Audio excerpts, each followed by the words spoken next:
Am Neuen Testament gëtt et 4 Evangelien, die wat de Jesus eis etwas erzählen. Me wo je wesech, dass do alles dra steht, weil die wat de Jesus zu erzählen gëtt, muss ich net doch noch aner Bücher lesen, a wie wat gëtt da eigentlich 4.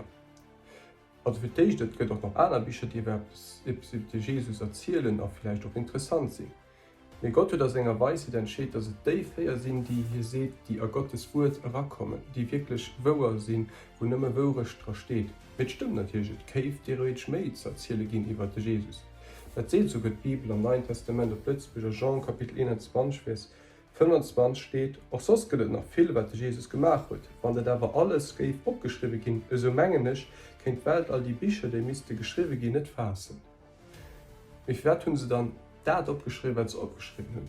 An do gëtt den Apostel Jean oder den Evangelist Jean och eng Antwort, und zwar a Kapitel 20 Vers 30 an 31. De Jesus huet nach viel aner Zeche fir Sänger gemacht, die net an diesem Buch opgeschrieben sind. Wie die Hai sind opgeschrieben gin, fir dat ihr gleeft, dat de Jesus de Messias as de Jong vu Gott an der dir, weil die gleeft durch seinum lieben huet.